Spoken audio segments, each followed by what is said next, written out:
and it is every bit as polar as it sounds. It's about -2 in that water there, and the reason that they tie a rope around your waist is because quite often your body shuts down.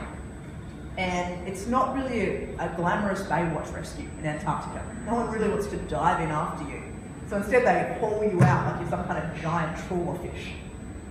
But the reason I use this image is because it sums up a challenge I went on with my best friend in 2015. He's the only person crazy enough that when I call him and say, hey, I've got a great idea, he says, awesome, I'm in, before I tell him what it is. And he made that fateful error heading into 2015. And I said, I've just finished reading this book called Daring Greatly. And it talks about this idea that it's the things we're afraid of that we most need to do. He said, yeah, what's your point? I said, well, I kind of want to guinea pig that idea. Every day for a year, I want us to do something we're afraid of. He said, awesome, I'm in. And we went on this crazy journey we called Fear Factor 15, where every day for a year, we committed to doing something we were afraid of. We had an app that we logged it in, there were consequences, you name it. But it was the most unbelievably powerful year, personally, professionally, you name it. And it was interesting, I did all sorts of stuff. I took acting and singing lessons, which will not be demonstrated this morning. I pitched ideas that I never would have had the courage to give life to. I stepped out 2 feet into my business, left big corporate life and went 2 feet in.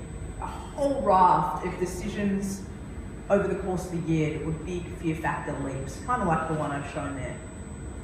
Actually, the really powerful thing we learned about fear, or one of the many powerful things we learned about fear that year, was it's not about hurtling yourself outside of your comfort zone part.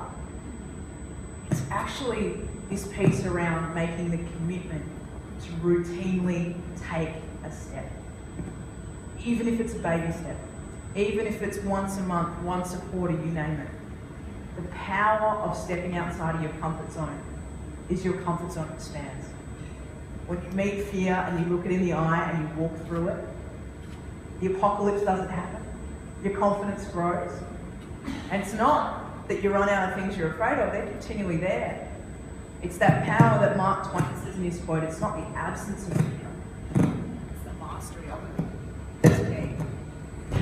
And so for me, one of the biggest things I can encourage you to think about is, if we think about that notion of unicycling, eyes up to the horizon, making a call as to where our business is heading or where our industry is heading, where our community is heading.